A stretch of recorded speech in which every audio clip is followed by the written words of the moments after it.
The kind of cold that doesn't ask permission. Across the street from the Grand Atlantic Hotel, a man sits on a piece of cardboard. He has been invisible for 3 years. Tonight, that changes. 300 guests move through crystal light and champagne, and the sound of a string quartet playing something expensive. Black cars arrive one after another. Cameras flash. A woman in a sapphire gown steps onto the entrance carpet, and for one moment, the whole city seems to hold its breath. The man on the cardboard is watching, not her. 2 men in dark suits. Standing in the shadow between the parked cars and the side wall of the building, not watching the entrance, watching the clock. Their hands are still, their eyes are not. He has seen this kind of stillness before, on corners, in doorways. In the particular quiet that comes right before something goes very wrong, he knows what this stillness means. He stands up and he runs. He tore her dress. Right there, in front of 300 people, under crystal chandeliers and flashing cameras, with a string quartet still playing in the background like nothing was wrong. He grabbed the back of that $47, 2000 gown and pulled like his life depended on it. And maybe someone else's did. The sound of ripping fabric cut through the entire ballroom like a knife through silence. One clean, violent sound, then stillness. For exactly 1 second, 300 people stopped breathing at the same time. Then chaos came in all at once. Women screamed. Men shouted. 3 security guards tackled him to the ground so hard his head bounced off the marble floor.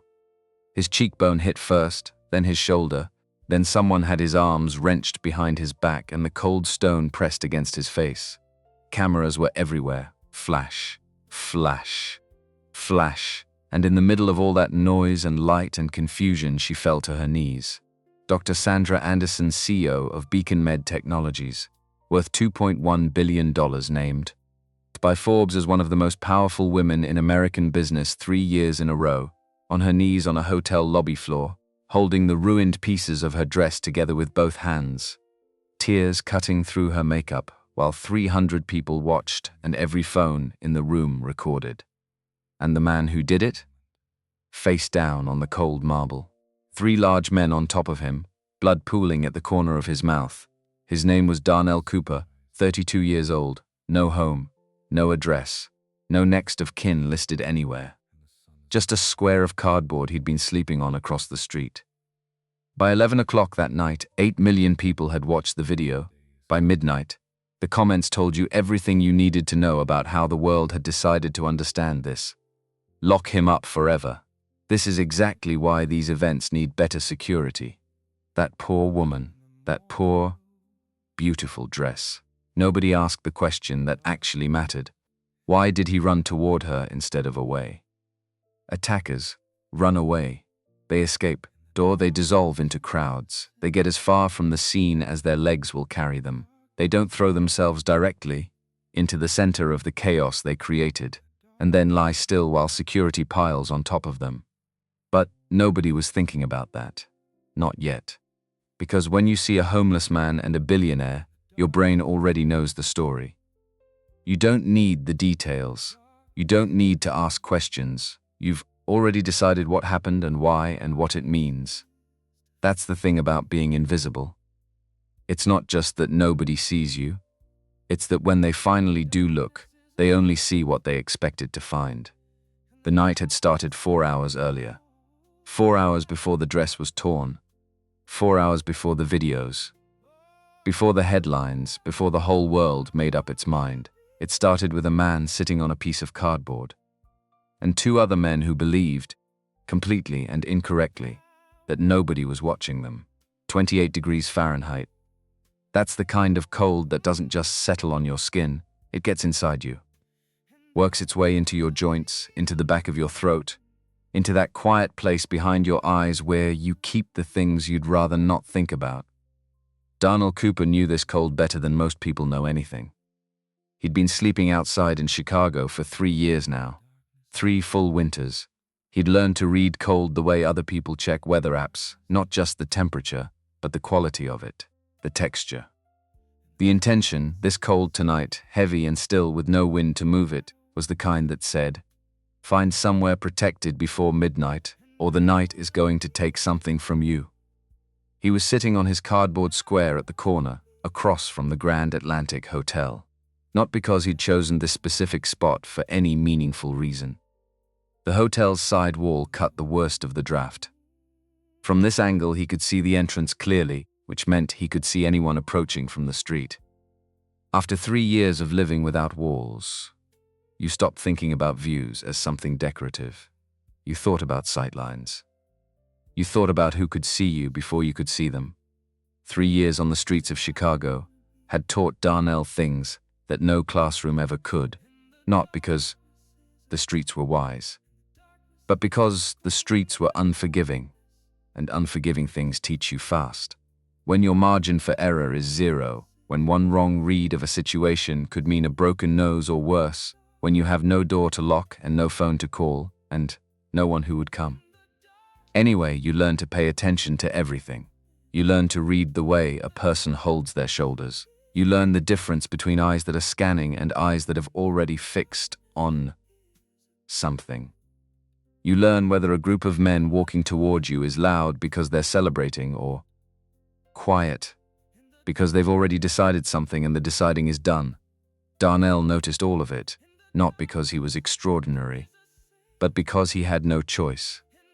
He sat with his back against the wall and watched the Grand Atlantic come alive for the evening. The charity gala had been assembling since 6 o'clock, black sedans and hired cars pulling up in a steady stream, women in gowns that cost more than most people's monthly rent, men in tuxedos cut to fit, like they'd been made specifically for tonight. Photographers lined both sides of the entrance carpet. Security guards in black suits with earpieces stood at measured intervals. Darnell watched, all of it with the same flat attention he gave everything. Not jealousy, not bitterness. Just observation. Just the habit of watching that 3 years of necessity had burned into him. There was a time when watching something like this would have felt different, would have felt like looking through a window at a life he was still moving toward. A future that was still coming. That time was 3 years ago. Before the accident, before everything. He'd been 29 when it happened. Junior year at Howard University in Washington, D.C. Mechanical engineering on a full scholarship. GPA 3.8. Professor Whitfield had pulled him aside twice to tell him that he had a natural instinct for structural design, that he thought in 3 dimensions, when most students were still working in 2. Darnell hadn't known what to do with that information. He'd grown up in a household where you didn't talk much about what you were good at. You just put your head down and worked. His father, Raymond Cooper Ray, to everyone who knew him, ran a small auto repair shop in East Atlanta. 41 years old, hands permanently marked by engine grease, laugh lines deep around his eyes, because he was the kind of man who found something worth smiling at in almost every situation. Ray Cooper operated on 3 principles: honest work, hot food, and being home for dinner. He never explained these principles. He just lived them every day until Darnell absorbed them without realizing it was happening. His mother was the kind of woman who remembered everything. Every birthday in the extended family. Every small thing you mentioned wanting 6 months ago. Every time you came home looking tired without saying why. She noticed. She always noticed. She made apple pie on Sunday afternoons because that's what her own mother had done, and her mother before that. And the kitchen smelled like cinnamon and warm butter every Sunday of Darnell's entire childhood. And then there was Emma. Emma Cooper was 8 years old. She liked drawing giraffes, exclusively giraffes, dozens of them, on notebook paper, and the margins of school worksheets, and the inside covers of library books she wasn't supposed to write in. When Darnell asked her once why always giraffes, she looked at him like the answer was completely obvious. Because they're tall enough to see everything, she said. He'd laughed. He hadn't told her it was a beautiful thought. He wished, every single day since, that he had told her. It was a Tuesday afternoon in November. Rain on I-90 westbound, outside Chicago, coming back from visiting their grandmother in Joliet. The truck driver had been on the road for 19 hours. 19 hours is past the legal limit. past any limit that makes human sense. His name appeared in the police report, and Darnell had read that report so many times in the weeks afterward that he had every line of it memorized. Not because he wanted to, because he couldn't make himself stop. The truck drifted across 2 lanes. Impact on the driver's side, Ray Cooper died at the scene. Gloria Cooper died in the ambulance. Emma Cooper died at Rush University Medical Center at 7:42 in the evening, and Darnell had been in a separate vehicle following behind, and he had watched it happen in front of him, and he had not been able to do anything except watch. The doctors said he had no serious physical injuries. Cracked ribs, a concussion, nothing that wouldn't heal.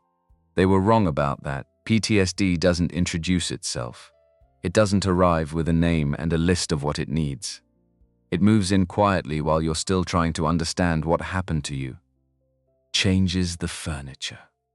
Makes the rooms feel wrong in ways you can't quite articulate. Darnell went back to Howard in January and sat in Professor Whitfield's class and stared at equations he could see, but couldn't reach. Like reading words in a language you used to speak fluently and now can't quite access. He stopped going to class in February, stopped answering his phone in March, lost the scholarship in April, lost the apartment in June. His friends tried to help longer than he ever gave them credit for, but grief that size doesn't leave room for other people. It fills every available space. And eventually, people stopped trying to fit. By the following fall, Darnell Cooper was sleeping on a park bench in Grant Park. He'd gotten on a bus without thinking about where it was going. Chicago was where it stopped. He'd been here 3 years now. 3 years of cardboard squares and soup kitchen lines, and being looked through by a city of nearly 3 million people. But somewhere in those 3 years quietly, without him marking the moment it happened, he'd developed something he'd never had before, the ability to see everything. The way you see everything when you genuinely cannot afford to miss anything. He noticed patterns. He noticed behavior.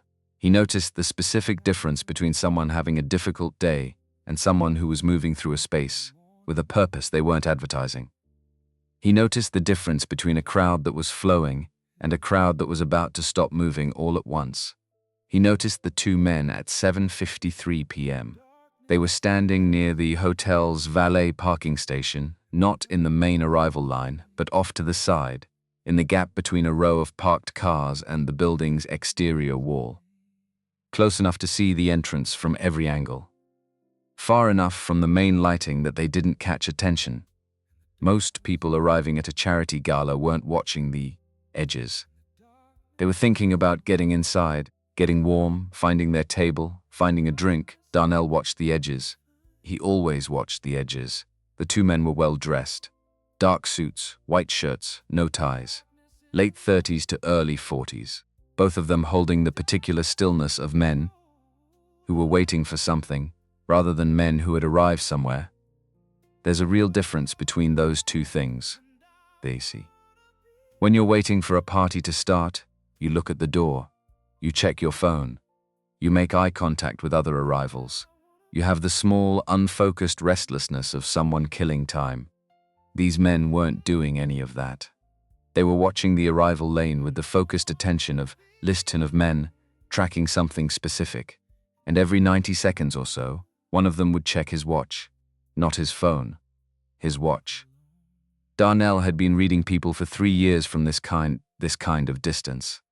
That combination, the stillness, the fixed watching, the watch instead of the phone, that was the combination of men with a schedule. Men who needed something to happen at a particular time and were measuring the distance to that moment. Something in his chest had started moving differently, not panic.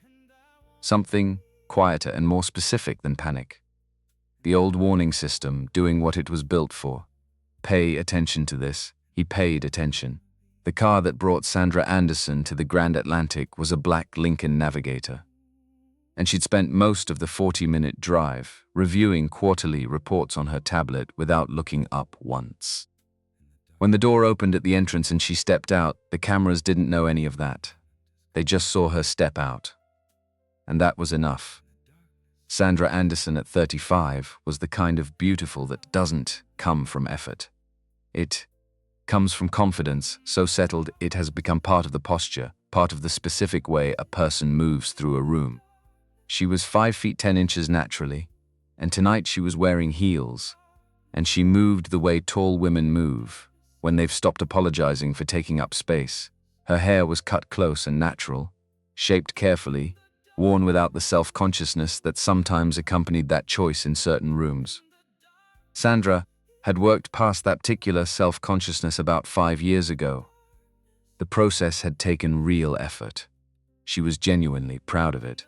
The dress was what everyone would talk about tomorrow. Deep sapphire blue, shifting toward black in certain angles of light, with over 3,000 crystal beads sewn individually by hand over 6 months of meticulous work. A Connecticut seamstress named Dottie Reeves, 63 years old, had been doing this kind of work for 4 decades. When she delivered the gown 6 weeks earlier, she'd told Sandra it was the finest thing she had ever made. Sandra had believed her, one of a kind. 6 months of labor, $47,000, and Sandra hadn't bought it to make an impression on anyone. She'd bought it because tonight was the annual fundraiser for the Chicago Children's Hospital Network. And 2 years ago, that network had saved the life of her nephew, little James, 4 years old. Sudden cardiac event, 48 hours in the ICU at Lurie Children's before the crisis passed. He was 6 now. He liked dinosaurs and peanut butter sandwiches with the crusts removed, and had recently developed a strong opinion about which color of crayon was objectively the best, a debate he was willing to have at length with any adult who made the mistake of asking. Sandra had written a check for $200,000 to the Children's Hospital Network the week James came home. She'd worn the most extraordinary dress she could find to every gala since, because she believed in showing up fully, in giving something your complete presence when it deserved that, in not hedging when the thing in front of you was worth everything you had. The cameras caught her at the top of the entrance steps. Flash, flash, flash. She smiled and waved and said a few words to the event coordinator. What she did not know, what she had no way of knowing, was that 14 days earlier, she had done something that made a very specific category of person very, very angry. Sandra's company, Beacon Med Technologies, had spent 2 years quietly building something that the company's forensic auditing software had uncovered by accident. Nexacorp Industries was one of the largest private health insurance administrators in Illinois. On paper, they managed billing and reimbursement for 11 hospital networks across the state. In practice, they had been systematically overbilling those hospitals, falsifying reimbursement claims, and keeping the difference. The total, over 4 years, $67 million. The money had to come from somewhere. It came from hospital operating budgets, which meant staffing, which meant patient care. Specifically, community hospitals on the south side and west side of Chicago. The ones that served the people with the fewest other options. Sandra had taken her findings to the FBI 18 months ago. She'd cooperated fully. She'd testified before a federal grand jury. And 2 weeks ago, that cooperation had resulted in a formal indictment. Nexacorp's CEO, Scott Hill, 61 years old, Yale Law, a man who had not lost a significant fight in his professional life, was now facing federal fraud charges. His trial was scheduled in 3 weeks. Sandra was the primary witness. She was the one whose software had found the fraud, documented it, verified it, and handed it to investigators. Without Sandra Anderson's testimony, the government's case became substantially harder to win. Scott Hill understood this clearly. The men he'd arranged to deal with the problem understood it too. Sandra Anderson, walking into the Grand Atlantic Hotel at 8:14 p.m., was thinking about the keynote address she was delivering after dinner, and then whether she'd had time to eat anything since breakfast.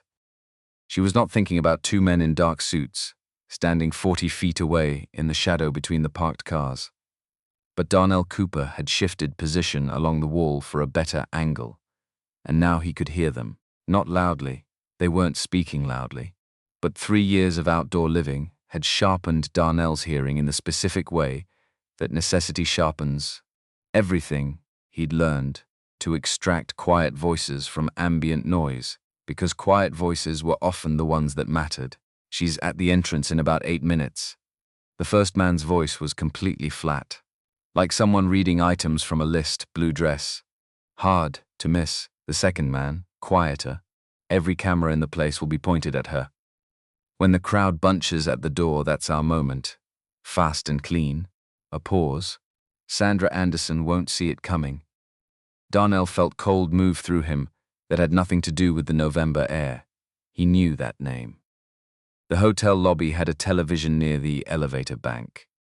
And sometimes when the weather was particularly brutal, a security guard would let him stand just inside the door to warm up for a few minutes. He'd caught pieces of the news coverage over the past weeks. Sandra Anderson, Beacon Med, the Nexacorp indictment. But more than the name, he understood what he'd just heard. You don't spend 3 years listening to the edges of conversations without learning to recognize when words are being chosen carefully, when the casualness of a voice is itself a kind of discipline, when professional calm is the most frightening thing in a situation, fast and clean. That was not two friends making plans. He watched the man on the left shift his weight slightly and reach into his jacket with one hand not deep. Just a brief adjustment, the motion of someone checking that something is where they put it. The movement was too short and too careful to be a phone. Darnell had lived outside in this city long enough to know exactly what that motion meant. He stood up. The first security guard stood at the far left edge of the entrance carpet. Big man. 6'2" at least. Black suit, earpiece, hands folded in front of him in the patient stance of someone who had done this many times. Darnell walked toward him as directly as he could, keeping his voice steady and his hands visible. Hey, I need you to give me 30 seconds. There are 2 men by the valet station, dark suits. Standing off to the left of the main entrance, they've been watching the arrival lane, and I just heard them talking about Dr. Anderson. About timing. About moving. When the crowd bunches at the door, the guard looked at him. 1 second of assessment, 2 seconds, and then Darnell watched it happen. The thing he'd seen happen 100 times in 3 years. That specific recalibration, the moment when someone processes what they're actually looking at. The worn coat, the cardboard dust still on the knees of his jeans, the 3-day stubble, the shoes with the sole beginning to separate at the toe. And before any of the words could land, before the information could even be considered, the conclusion had already been reached. Sir, I'm going to need you to step back from the entrance area. I'm not trying to get into the party. I'm telling you there are 2 men. Step back. Right now, just look where I'm pointing. 2 men, left of the valet station. The guard moved. Not toward the valet station, toward Darnell. 1 hand on his shoulder, firm, turning him around. If you come any closer to this entrance, I'm calling Chicago PD. We clear? Darnell looked over the man's shoulder. Sandra Anderson was at the top of the entrance steps, cameras flashing around her. She was smiling at someone, completely at ease, completely unaware. He pulled away from the guard's grip and moved 10 feet to the right, toward the second guard, younger, maybe 25, with the attentive posture of someone still proving himself at this job. Please, he knew exactly how he sounded. He knew precisely what this looked like.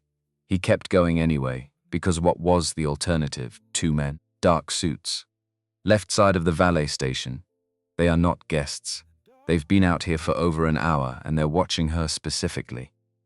The second guard already had his hand up. Hey, stop, don't. He grabbed both of Darnell's arms. The first guard was moving back from the other direction. I've got him. What do you want to do? Darnell stopped moving. Struggling would end this faster and worse. He kept his voice as controlled as he could manage. Just look at where I'm telling you. 30 seconds. If I'm wrong, call the police yourself and I won't say a word. But the first guard wasn't looking at the valet station. He was looking at Darnell. Last chance. Leave the area or we handle this the other way. Darnell looked past both of them. Sandra Anderson was 3 steps from the entrance doors. The crowd was tightening at the door exactly the way it always did when too many people tried to enter through a space that was slightly too narrow, pressing together, creating the natural confusion of bodies that made it hard to see specific things happening at close range. The two men had begun moving, not quickly. They didn't need to move quickly. The crowd was doing the work for them, providing cover, creating the situation they'd described and planned for. Their hands were moving toward their jacket pockets with the deliberate economy of men who had done something like this before. 30 seconds. Maybe less now. The first guard grabbed both of Darnell's shoulders and shoved hard enough that he stumbled and went down on one knee on the pavement. The impact sent pain shooting up through his leg and into his hip. Don't make us do this the hard way. Darnell stayed on his knee for a moment. He looked at the two guards. They had turned back toward the entrance, professionally scanning, seeing everything they expected to see and nothing they needed to see. He looked at Jeffrey Lewis, at the hand coming out of the jacket, at the angle of movement, at Sandra Anderson still 3 steps from the door with people on both sides of her and cameras everywhere and no one looking at the right thing. 300 people in that entrance and not one of them seeing what he was seeing. Not one of them about to do anything. There was a moment very still, very separate from the noise around him, the way certain moments are where Darnell understood with complete clarity what was about to happen and what it would cost him to stop it. He held that understanding for 2 full seconds, then he stood up and ran. The crowd didn't part for him. He moved through it anyway. There was a man with nothing left to protect running at people with no intention of stopping, and eventually bodies moved. He heard shouting behind him. Heard someone to his left scream. Heard the guard to his left yelling his direction. None of it registered as information that changed anything. He was watching Jeffrey Lewis, watching the hand clearing the jacket pocket, watching the trajectory towards Sandra Anderson, who was right there, still completely unaware, still 3 steps from the door. And then Darnell Cooper did the only thing he could think of. He reached her, grabbed the back of her dress with both hands, and pulled with everything he had. The sound was wrong. That's what people said afterward, in their videos and their posts, and their voicemails, to friends who hadn't been there. They said the sound was wrong. Not like fabric tearing, like something being broken that wasn't meant to be broken. One sharp, irreversible sound that cut through the string quartet and the crowd noise and the string quartet and the camera shutters, and made everyone in a 50-foot radius stop what they were doing. 3,000 hand-sewn crystal beads scattered across the marble entrance floor, like thrown light. They were still skittering and spinning across the stone when the first security guard reached Darnell, and the second arrived a half-second behind him, and the third materialized from somewhere inside the entrance. 3 large men in combination. His feet left the ground. The marble floor came up very fast. His cheekbone hit first, then his shoulder, and then someone had both his arms twisted behind his back at an angle that wasn't natural. And someone else's knee was in the center of his back, and his mouth tasted like copper, and the cold of the floor pressed against his face. The pain was immediate and complete, and he filed it away. He pressed his cheek against the marble and looked sideways through the forest of legs around him. He found Jeffrey Lewis, found Gary Young beside him. Both of them had stopped moving. They were standing maybe 20 feet back in the space that the scattered crowd had opened up, completely still, looking at each other. Jeffrey's right hand was empty. Whatever the next 6 seconds were supposed to look like, whatever fast and clean had meant in practice, it wasn't happening. Every camera in the entrance was pointed at the man on the floor. Every piece of attention in the space had shifted from Sandra Anderson to the scene on the marble. The plan was over. Jeffrey Lewis looked at Gary Young. Gary Young looked back. A full conversation happened without a single word. Then they turned and they walked. Not running, draws attention, and these were professional men who understood that. Just walking. Steady and purposeful, moving at the pace of people who had somewhere to be, and the crowd was still too absorbed in what was happening on the floor to track 2 well-dressed men moving quietly toward the side exit. Darnell watched them until someone's knee shifted his weight and he lost the angle. "Don't move," the voice close to his ear. Low and certain, he didn't move. He could hear Sandra Anderson crying. Not loudly, the kind of crying that happens in the first moments after shock, before the full weight of something arrives, quiet and disbelieving. Why? Her voice was unsteady in a way he suspected it rarely was. "Why would you do this to me?" Darnell thought about answering, thought about the words, about where they actually lived right now, in a body pinned to marble with blood in his mouth, and 3 men holding him down, and how far they would have to travel to reach somewhere they could be heard and understood and believed. He thought about all of it, and then he closed his mouth. Because he already knew. He knew what the footage showed. He knew what the headline was going to be. He knew what happened to homeless men who grabbed billionaires at charity galas, especially when they had reasons. The kind of reasons that nobody was going to ask about. He said nothing. He stayed still. He listened to Sandra Anderson cry, and the security guards bark into their radios, and the growing sound of chaos spreading through the crowd, the way water moves through cloth, finding every available space. Somewhere in his chest, something that had been wound very tight for a very long time had shifted slightly. Not relief. Not anything as clean as that. Just the specific stillness of a man who has done the only thing that was left to do, and is now waiting to find out what that costs. The police arrived in 11 minutes. By then, the first video had 40,000 views. By the time the handcuffs went on, real handcuffs, heavier than they look, the number was climbing toward 1 million.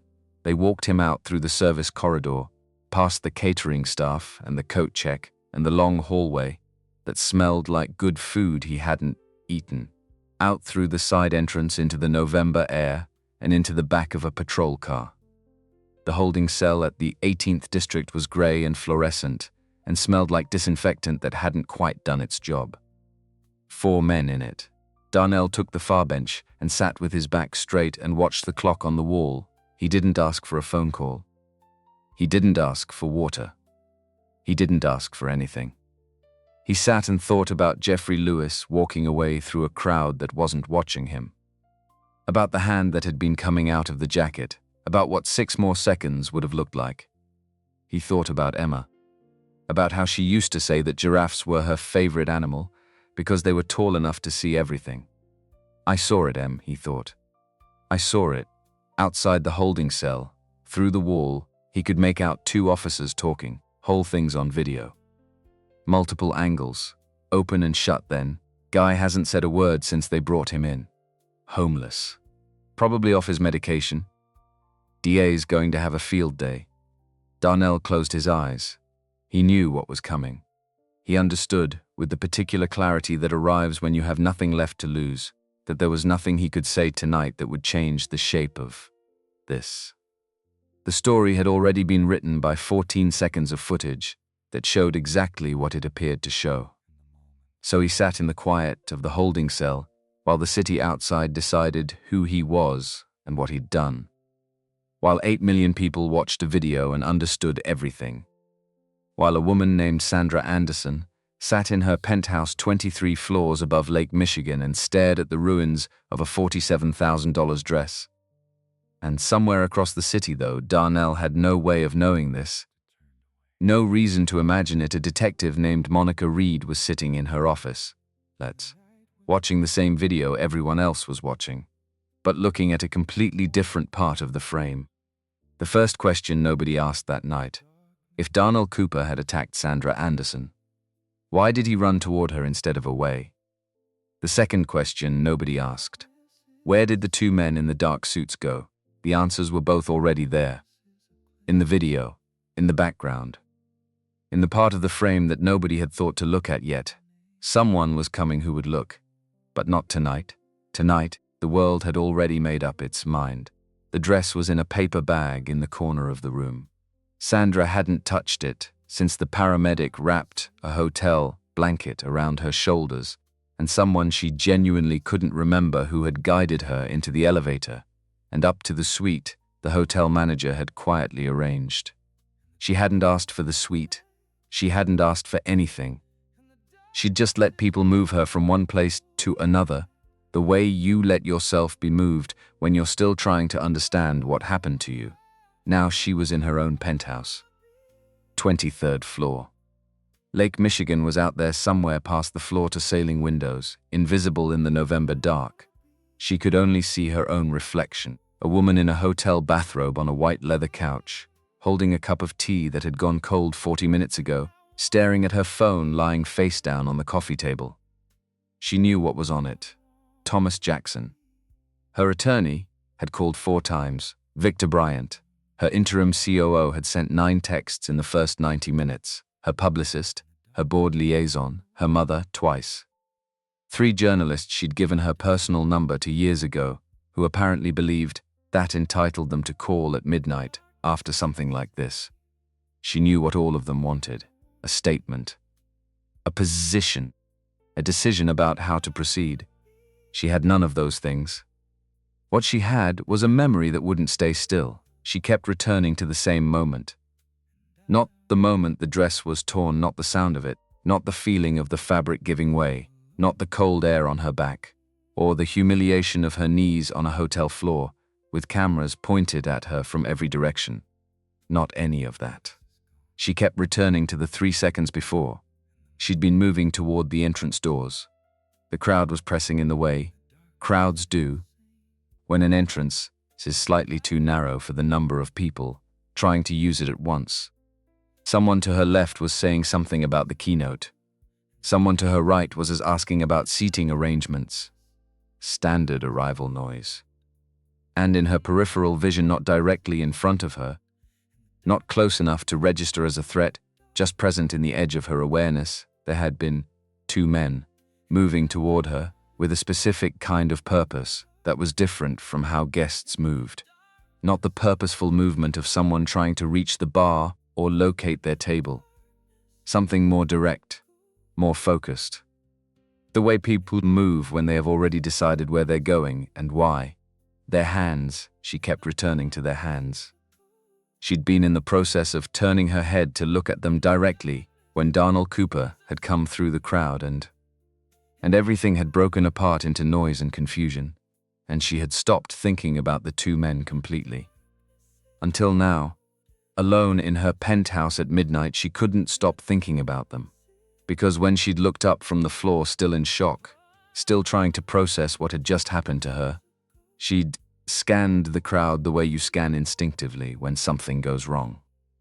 Looking for context. Looking for the thing that explains the other thing. The 2 men were gone. That crowd had packed in tight the moment Darnell was tackled. People pressing forward to see, pulling back in alarm, some frozen completely where they stood. But not those 2 men. They had been moving toward her with clear intention 30 seconds earlier, and now they simply were not there. Something about that specific absence, Lee. Something about the combination of how they'd been moving and how completely they'd disappeared was sitting in her chest. Like a weight she couldn't identify or put down. She picked up her phone, turned it over, ignored the notifications and opened her email, found the video her assistant had forwarded with the subject line, "You need to see this before it gets worse." She didn't watch what everyone else was watching. She moved the playback slider back 15 seconds from the moment the dress tore, and she watched the background. She watched it 4 times. Then a 5th. If on the 5th viewing she paused the frame, their upper left corner of the frame, where the crowd was thickest near the side of the entrance. 2 men in dark suits moving through the crowd with the deliberate, fixed trajectory of people who know exactly where they're going. Their path aimed directly at where she had been standing. The angles of their arms subtly wrong for men who were just walking. Then Darnell Cooper entered the frame from the right side, and the 2 men stopped, completely and immediately stopped. And then without urgency, without any visible reaction to the chaos, beginning around them, they turned and walked in the opposite direction, not hurrying. The measured pace of men who had made a decision and were executing it calmly. Sandra sat with the video paused on that frame for a long time. Outside, Chicago was doing what Chicago does at midnight in November, being enormous and cold and completely indifferent to any particular thing happening within it. She thought about Darnell Cooper in a cell somewhere in this city. She thought about his face when they had him on the floor. She'd been looking at him through tears and shock and humiliation, and she'd expected to find something specific in his expression. Aggression. Instability. The visible evidence of whatever had made him do this. What she'd found instead was exhaustion, not violence, not instability. Just a man who was very, very tired. And something behind his eyes, something she couldn't name precisely then or now, that looked almost like relief. The specific relief of a person who has put down something they'd been carrying for too long. She set the phone down, picked it back up, pulled up Thomas Jackson's contact, then stopped. Thomas would tell her to press charges. Thomas would talk about liability and precedent and narrative control and the importance of protecting her position. Those were legitimate considerations. She understood them. But they weren't what she was sitting with right now. Right now, she was sitting with a paused video and a weight in her chest and two questions she couldn't answer. What were those two men doing? And where did they go? She put the phone face down again, pulled the blanket tighter around her, and made one decision before anything else. She would not give Thomas Jackson or Victor Bryant or anyone else a statement until she had the answer to those two questions. She didn't know yet that someone else was already working on exactly that. Someone who had been watching the same video all night and had noticed the same two men and was now doing something about it.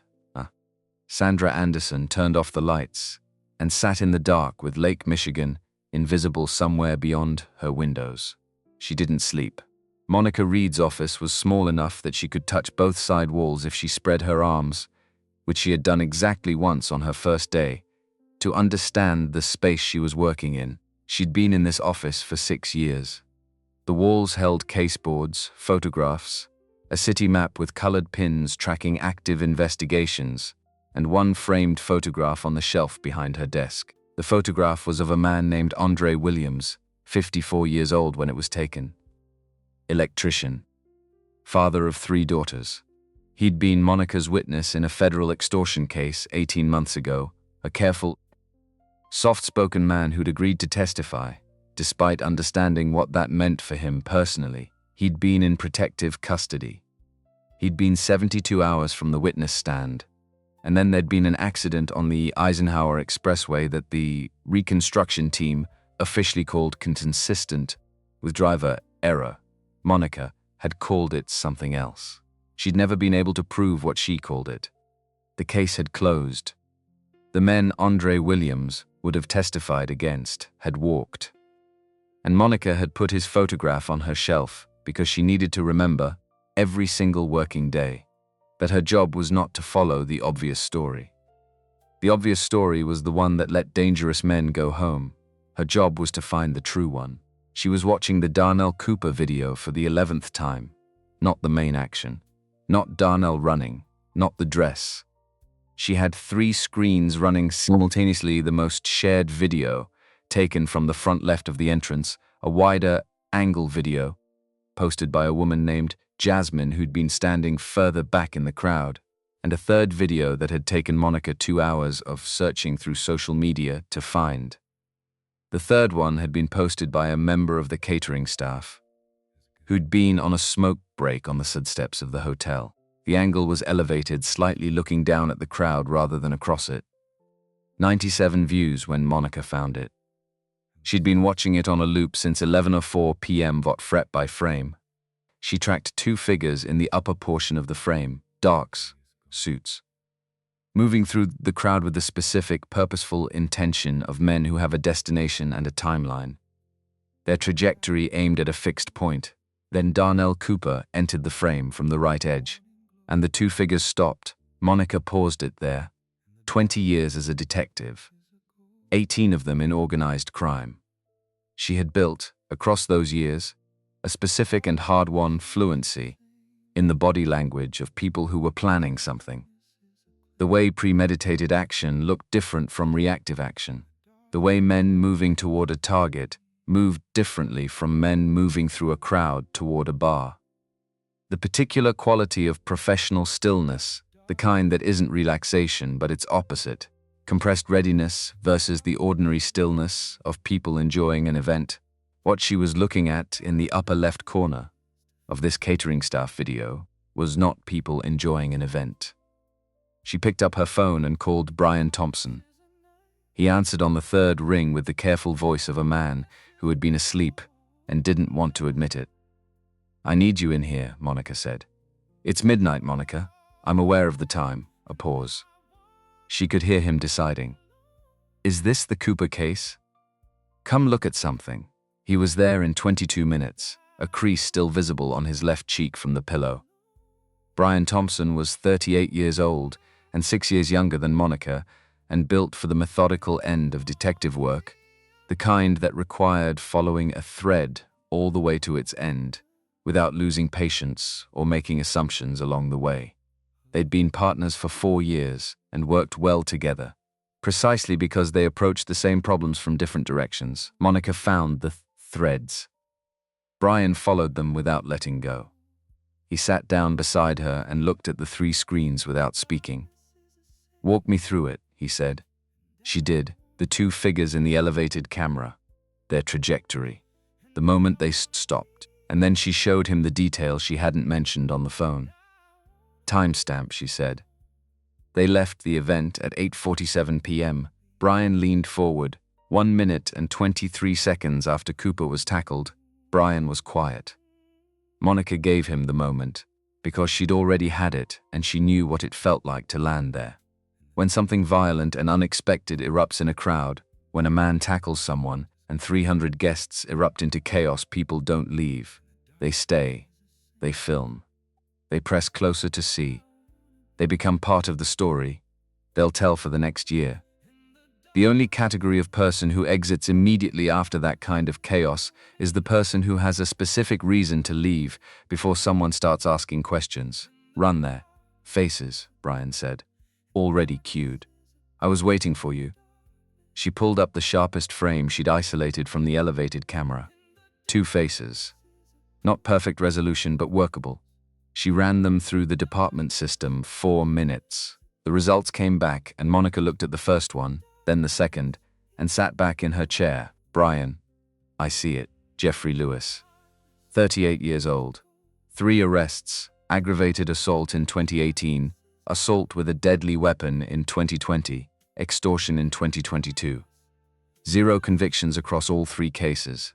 In each instance, the primary witness had become unavailable before trial. 1 recanted, 1 relocated without forwarding information, 1 developed a sudden and severe memory problem. Known associates included 2 men currently under separate federal investigation for witness tampering. Prior employment on file, security consulting. Client listed from 2021, Nexacorp Industries, Gary Young, 41 years old. 2 prior arrests, extortion in 2019, witness intimidation in 2021. 1 conviction, 14 months served, released early. Known associates overlapping substantially with Lewis. Monica pulled up the financial records, accessible through a warrant she held on a parallel Nexacorp-adjacent investigation that had been running for 3 months. She found it in 11 minutes. Wire transfer October 14th, $12,400. Origin, Meridian Protective Services LLC, registered in Delaware. The managing member listed on the registration was a name that turned out to be a single layer of paperwork over a financial trail that led, carefully but traceable to anyone who followed it far enough, back to a Nexacorp subsidiary operating account. Recipient, Jeffrey Lewis. 14 days before the gala, Monica looked at Brian. Brian looked at Monica. Neither of them said anything for a moment. They weren't guests, Brian said. No, they were there for Anderson. Yes, and Cooper saw them. Tried to warn security twice. Wasn't listened to either time. Monica turned back to the screen, and then did the only thing he could think of to break up what they were about to do. Brian was quiet for a moment, processing. That's a substantial thing to believe about a homeless man at a charity gala who destroyed a billionaire's dress. I know what it is, Monica said. She was already standing, reaching for her jacket on the back of the chair. I'm going to talk to Darnell Cooper. It's midnight. I know what time it is, Brian. He looked at her for a beat. Then he stood and got his own jacket from the hook by the door. The holding cell had 4 men in it. 3 of them were working on sleeping, achieving it to varying degrees. The 4th was sitting on the far bench with his back straight and his eyes open and his hands resting in his lap, looking at the middle distance with the stillness of a man who had learned to wait without it costing him anything. Monica looked at him through the bars. His right cheekbone had a bruise forming, deep against the brown of his skin, lower lip slightly swollen. His eyes, once you got past everything else about him, past the worn-down quality of 3 years lived without shelter, were clear, alert in a way that didn't fit the story she'd been hearing all night. Darnell Cooper, she said. I'm Detective Monica Reed. This is Detective Brian Thompson. We'd like to talk to you. He looked at her, said nothing. We're not here to add charges, she said. We're here because we think something important is missing from what happened tonight. And we think you might be the person who can tell us what it is. Still nothing. Interview room, she said. More comfortable. I can get you water, food if you want it. He held her eyes for a long moment, then he stood. The interview room was small and fluorescent and cold in the way that institutional spaces are always slightly too cold. Darnell sat across the table with his hands unrestrained in front of him. Monica had been specific about that and looked at the 2 photographs she set between them. Jeffrey Lewis. Gary Young, do you recognize these men? He looked down at the photographs. She watched his hands. The small, involuntary tremor that moved through them when his eyes found the faces. Those are the ones I heard. His voice was quiet from hours of silence and a mouth that had taken damage, but the words were deliberate and clear. The ones you heard talking about Dr. Anderson? Yes. Tell me exactly what you heard. Start from when you first noticed them. He looked at her the way she'd seen witnesses look before deciding whether to trust the specific calculation of someone who has been burned before and is trying to determine whether this is another version of the same thing. I'll listen, she said. As long as it takes. Something in his face changed. Very small. But there, and then Darnell Cooper told his story for the first time. He talked for 41 minutes without stopping, and Monica didn't interrupt him. Once. He told them about the cardboard square and the cold and the specific quality of the 2 men's stillness that had first made him pay attention. He told them about the conversation, the exact words he'd heard, the flat, professional tone of Jeffrey Lewis's voice. The phrase fast and clean and the way it sounded like something that had been said before in other situations. He told them about going to the first security guard and being turned away. About going to the second and being shoved to the ground. About the calculation he'd made in the last 30 seconds, not heroic, not dramatic, just the only option, left and then running. He laid the sequence out with a specificity and internal consistency that Monica had learned across 20 years to recognize. People constructing a story added detail in uneven ways too much in the places they'd rehearsed, too thin in the places they hadn't thought about. People remembering a thing they'd lived had a different texture entirely. Every piece connected to the next without seams. Why didn't you tell the police this when they brought you in? Brian asked. Darnell looked at him steadily. Would you have believed me? Brian didn't answer quickly. Which was the honest answer. Think about what I looked like, Darnell said. Think about what 14 seconds of video showed. Think about who I am on paper right now. He paused. 1 sentence into that explanation and the conversation moves to which medication I'd stopped taking. You could have tried, Brian said. I did try. His voice stayed level. Twice. Before it happened, neither time worked. What changes after the dress is torn and she's on the floor? The room held that for a moment. Monica was looking at the photographs of Jeffrey Lewis and Gary Young. The men you've described, she said. Their names are Jeffrey Lewis and Gary Young. Criminal records, both of them. Connected to witness intimidation cases before. And there's a financial record money from an account linked to Nexacorp transferred into Lewis's account 14 days before the gala. She watched him process this, so they were really going to hurt her, he said, not a question. The tone of someone who already knew and needed the confirmation to be external and real. We believe so, he nodded once. Looked down at his hands. I destroyed her dress, he said quietly. In front of 300 people and every camera in the city, a pause. Some hero, Monica looked at him directly. Sometimes doing the right thing doesn't come with a clean story attached. Something in the set of his shoulders shifted. Something very small that she almost missed. Is there anything else? She asked. Anything from the conversation or from watching them move that you haven't told us yet? He thought for a moment. The phrase fast and clean the way he said it. It didn't sound new. It sounded like something they'd said before. Like a shorthand they'd used enough times that it didn't need explanation between them. He paused. And he said she won't see it coming right after he said her name. Not they, specifically she. They knew exactly who they were there for. Monica wrote it down. That's useful, she said. Is it enough? She met his eyes. I don't know yet. But it's more than we had an hour ago. They left Darnell Cooper in the holding cell at 2:07 a.m. Standing in the corridor, Monica looked at Brian.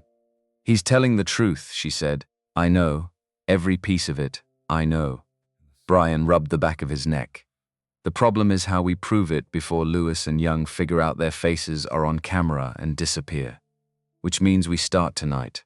Monica was already moving. Financial trail. Hotel security footage.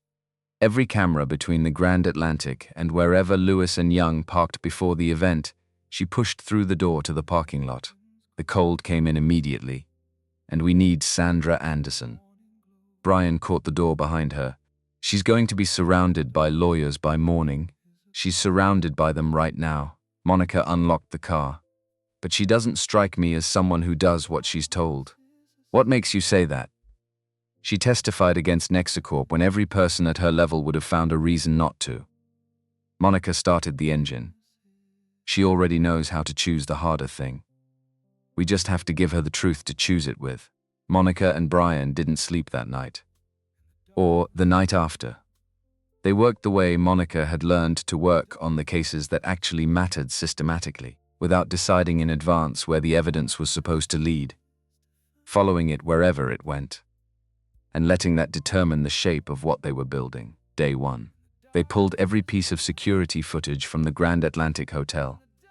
Parking garage levels 1 through 4, side entrance, service corridor, elevator banks, all 14 exterior cameras, covering the full block perimeter.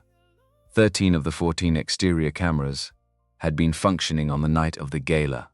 The one that wasn't the one experiencing what the hotel's security director described as intermittent recording issues covered the specific strap and the sidewall of the building. The exact spot where Darnell had heard Jeffrey Lewis and Gary Young talking. The fault had been logged on October 28th, 11 days before the gala. A work order had been submitted the following morning. The work order had not been completed. Monica looked at the maintenance records. Then at Brian, camera develops a fault 11 days before the event, she said. Could be coincidence. Could be. They pulled the records on who had initiated the work order. Cross-referenced with the guest services department. Found that the maintenance request had followed a phone call to the hotel's events coordination line on October 28th. A caller, who identified themselves as representing the gala's organizing committee, asking detailed questions about the security setup for the event. The event's coordinator was a 26-year-old named Dana, who had been in the role for 2 years and who had been thoroughly helpful and professional in answering every question. She'd described the camera positions. She'd mentioned, in passing, that the side parking camera had been intermittently problematic. She'd had no reason to think twice about the call. She had no way to know that the organizing committee's office had not made it. Monica and Brian told her this carefully and gently, and made sure she understood that nothing that had happened was her fault. She cried anyway. Monica sat with her until she was done. Day 2. They found the tickets. Jeffrey Lewis and Gary Young had entered the gala using tickets purchased under the names Robert Cole and James Perry, real names, real Illinois residents, both living in Evanston. Neither man had any connection to Lewis, Young, or Nexacorp. Both of their wallets had been stolen in the 6 weeks preceding the gala, one from a gym locker in Evanston, one from a restaurant coat check in Andersonville. Neither theft had been reported to police because neither man had noticed specific cards missing, just the cards that turned out to have been used to purchase 2 tickets to a $500 a plate charity event. Monica looked at the full timeline laid out on her desk, wallets targeted and lifted weeks in advance. The camera inquiry call on October 28th, the financial transfer on October 14th. This wasn't improvised. Someone had found the gala date on Sandra Anderson's public calendar and started working backward from it, putting each piece in place with enough lead time that nothing would look rushed or sloppy. While Brian was on the phone with the FBI Financial Crimes Unit, Monica got a call from the Grand Atlantic's head of security, parking garage camera, level 2, east exit. Timestamp 8:49 p.m., a pause.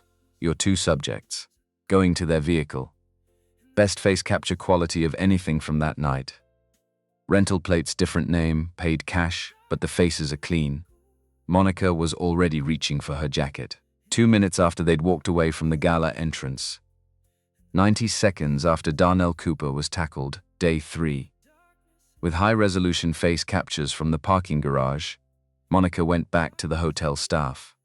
Every person who'd worked the event, catering, security, coat check, valet, housekeeping, 19 interviews over the course of the day before she found what she was looking for.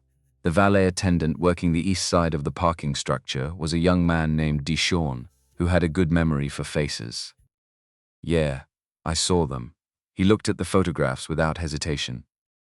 Earlier, before most guests arrived, they came through the east lot, asked me which entrance the event was using. What time? 6:15, maybe 6:30.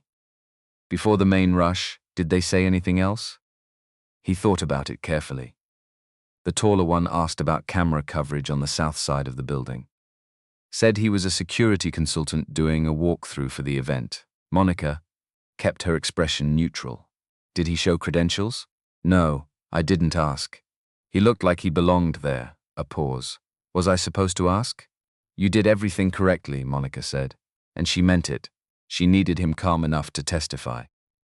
Jeffrey Lewis and Gary Young had vanished. Lewis's apartment in Pilsen had been cleared out methodically, not hastily, which would have left traces, but carefully, over what the building superintendent estimated was a few hours.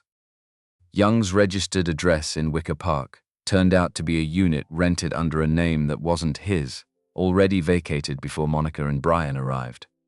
Both phones had gone dark, not switched off, but deactivated, SIM cards pulled and discarded. Someone told them we were looking, Brian said.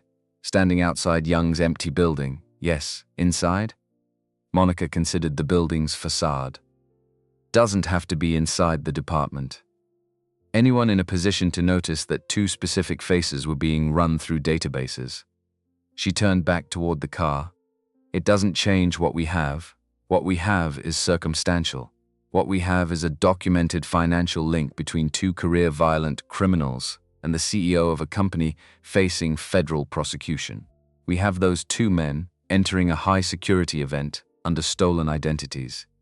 We have them scouting camera positions 11 days in advance under a false professional cover. We have them on parking garage footage leaving 90 seconds after their approach was disrupted. And we have a witness whose account is internally consistent with every piece of physical evidence we've found. She got into the car. The only thing missing is Lewis and Young themselves, which is the main thing. It's one thing. There's something else that matters more right now. She started the engine. Sandra Anderson. Brian pulled his door shut. Anderson. On the drive back, Monica's phone buzzed with a text from a contact in Memphis. She glanced at it, then set the phone down without responding. She'd deal with Memphis when she had Anderson. Monica called the Beacon Med main line and was transferred 3 times before reaching Sandra's executive assistant, who told her politely and firmly that Dr. Anderson was not available to outside callers. Tell her it's Detective Monica Reed, Organized Crime Division, Chicago PD, Monica said. Tell her I have specific information about the two men who were moving toward her in that entrance before Darnell Cooper intervened. And tell her I believe she already knows something about what I'm going to tell her. 40 seconds of hold music, Detective Reed. Dr. Anderson will meet with you today at 3 o'clock. She's suggesting a location away from the building. Sandra had chosen a coffee house in Lincoln Park, a quiet corner booth establishment where she could arrive without drawing attention. Monica understood the choice immediately. Beacon Med's offices meant attorneys present, and attorneys present meant everything filtered through liability calculations.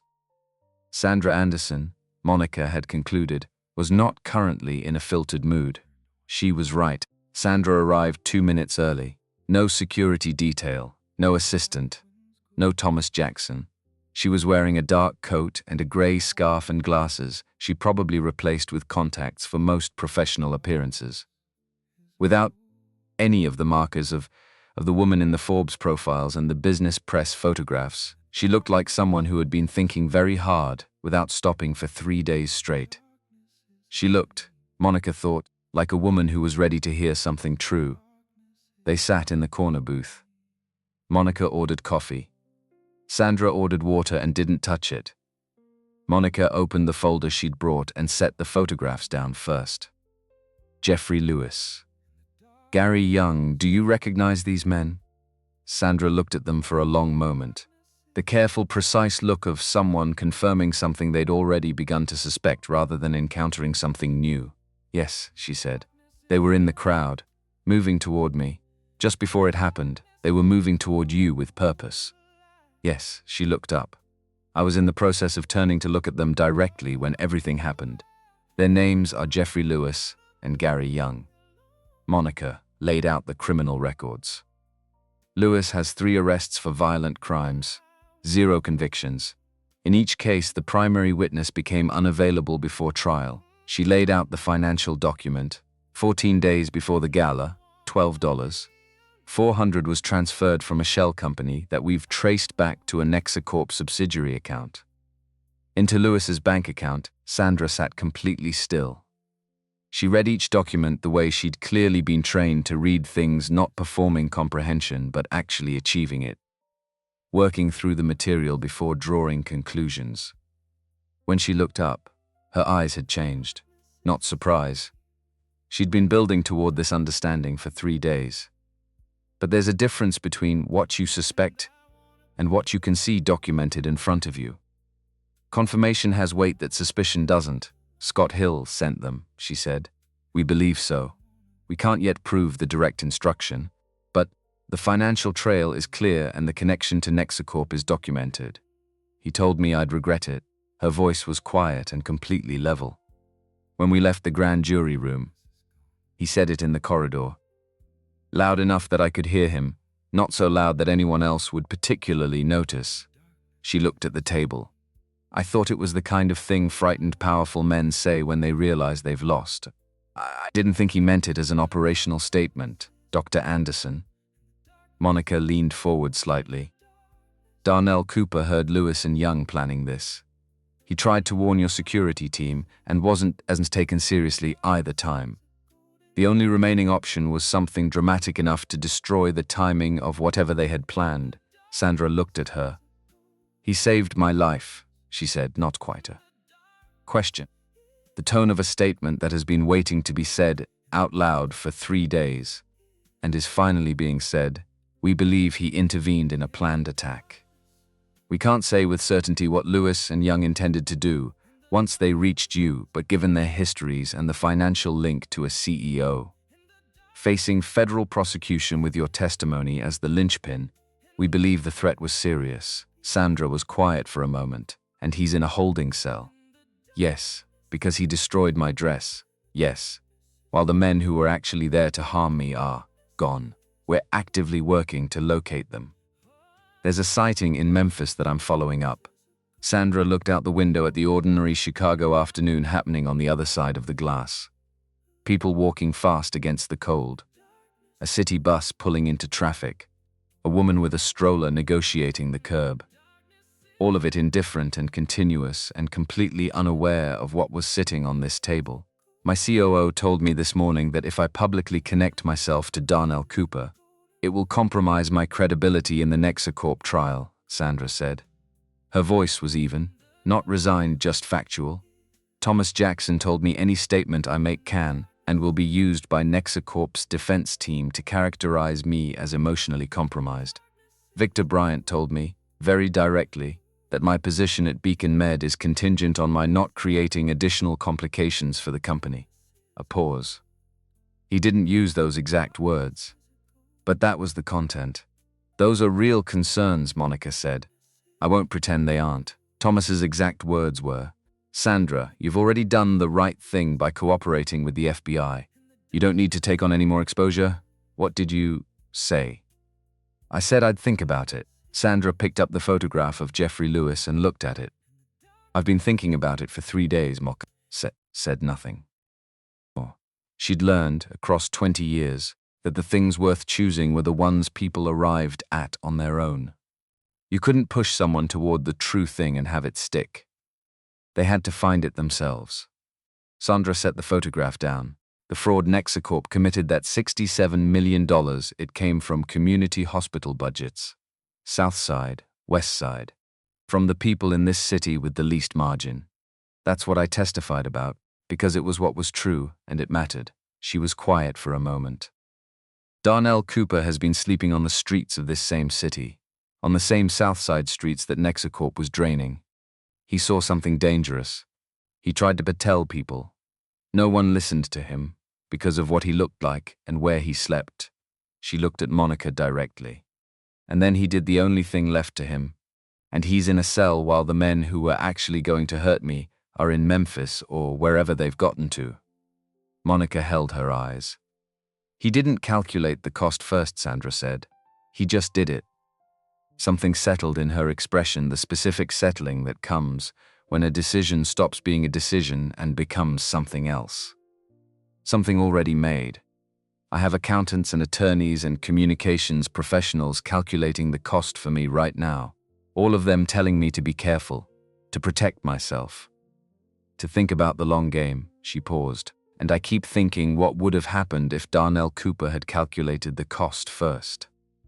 What do you need from me? She asked. I need you to testify at his trial, about what you saw that night, about the 2 men, about what this investigation has found. Thomas Jackson is going to tell me not to. I know. Victor Bryant is going to follow through on what he implied this morning. He may. And it might actually give Nexacorp's defense team something to work with. It might, Monica said. I won't tell you otherwise. Sandra was quiet for one more moment. But if I don't, she said, then a man who put himself between me and serious harm goes to prison for it. Yes. The word landed and stayed there. Then Sandra Anderson straightened in her seat. The small, precise movement of someone whose calculating is finished. Tell me exactly what I need to do, she said. Monica drove back toward the precinct in the early dark of a Chicago November afternoon.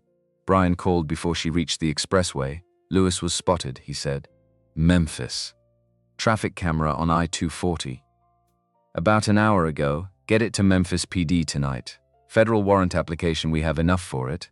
Already drafted and waiting for your signature. She thought about Andre Williams's photograph on her shelf. About what it felt like to be too late. About what it felt like to not be. Brian, she said. Yeah. We're going to get this one right. A pause. Yeah, he said. I know we are. The courthouse on 26th and California is not a beautiful building. It is large and gray and built for function, rather than impression, designed to process things efficiently. Not to make anyone feel good about being there. Cases, motions, people whose lives have arrived at a point where a building like this becomes necessary. It does not care about any of them individually. Darnell Cooper had been inside it twice before. Once at 24, a minor citation that was dismissed without consequence. Once at 29, 3 weeks after the accident, when he'd had to sign paperwork related to the truck driver's case. He remembered that second visit the way you remember things that happen. While you're still in shock, the hard bench in the corridor, 4 hours of waiting, lawyers moving past with briefcases, and the professional expressions of people who had somewhere more important to be. A system processing a tragedy into documents. Today he was the document. He was brought in through the side entrance at 8:31 a.m. Orange jumpsuit, wrists cuffed in front of him, which his attorney had requested as a small courtesy the court had granted. A guard on each side. The walk from the holding area to courtroom 406 was 63 steps, and he counted them because counting was something to do that wasn't thinking about what came next. The courtroom was already full when he walked in. He felt it before he saw it, the particular compressed density of a room where too many people are, working to stay quiet at the same time. The press section along the back wall was packed shoulder to shoulder. Camera operators lined the side walls, their equipment permitted by the judge after lengthy consideration of a case that had become, in 3 weeks, something far larger than its original facts. The Darnell Cooper case had spent those 3 weeks as the kind of story the internet argued about in shifts. The original video, 14 seconds, multiple angles, watched 31 million times, still generated hundreds of new comments every hour. 2 entrenched camps, neither one listening to the other. The people who had decided from the first viewing that a homeless man attacking a billionaire was exactly what it appeared to be and required no further examination. And the people who had watched Monica Reed's press statement 6 days ago, 2 careful minutes of documented facts about Jeffrey Lewis and Gary Young, and had begun asking different questions. The press statement hadn't said Darnell Cooper was innocent. It hadn't needed to. The internet had built that conclusion from the materials provided and had argued about it loudly ever since, which meant this courtroom was full of people who had already decided something. The question was only which version of something. Darnell sat down beside Kevin Moore. Kevin Moore was 35 years old, public defender, 3rd year in this specific role. He had the particular energy of someone running on less sleep than was medically advisable, the focused, slightly over-alert quality of a person who has been reading documents until 3 in the morning for 6 consecutive nights, which he had. Darnell knew this because Kevin Moore had come to the holding facility every single day for the past week, bringing materials, asking questions, and listening in the specific way that Darnell had learned over 3 years of being not listened to recognize and value. "How are you holding up?" Kevin asked quietly, setting his folders in order without looking up. "I'm here," Darnell said, which was the accurate answer. Kevin glanced at him. "Sandra Anderson confirmed 45 minutes ago. She's in the building." Darnell looked at the front of the courtroom. He didn't say anything, because there wasn't anything adequate to say about a woman he had never spoken to, whose most valuable possession he had destroyed in front of 300 people and 31 million video viewers, who had every professional and financial and legal reason to stay as far from this courtroom as her attorneys could place her coming anyway. He thought about what that cost, not the money kind of cost, the other kind. The judge entered.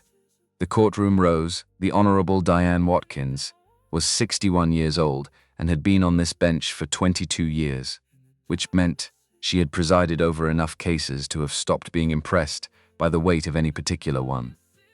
She took her seat, arranged her materials, and looked at the room with the practical attention of someone who intended to run an efficient proceeding.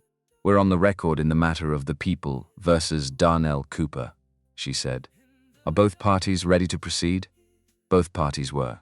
Stephanie Harris had been with the Cook County DA's office for 17 years and had a conviction record her supervisors described as exceptional. She was 42 years old and moved through a courtroom with the ease of someone who had stopped noticing the specific room a long time ago and just worked the space, whatever space it happened to be. She opened without theatrics. "Ladies and gentlemen of the jury, what you are about to consider is not complicated. I want to say that directly, at the start, because you're going to hear things today that are designed to make it seem complicated. My job this morning is to show you what actually happened. She picked up the remote from the prosecution table. The screen at the front of the courtroom came alive on the evening of November 12th. At approximately 8:23 p.m., Darnell Cooper, the defendant, ran through a crowd of guests at a charity gala at the Grand Atlantic Hotel and physically attacked Dr. Sandra Anderson. A private citizen attending a lawful event, she pressed play. The video filled the screen. At this size, in this room, it was different from watching it on a phone. Larger, more immediate. The sound of the fabric tearing came through the courtroom speakers with a clarity that made several jurors visibly react. Darnell watched himself run, watched himself grab, watched Sandra Anderson fall. He kept his face neutral. It required sustained effort. What you just watched, Stephanie Harris said, is not open to interpretation.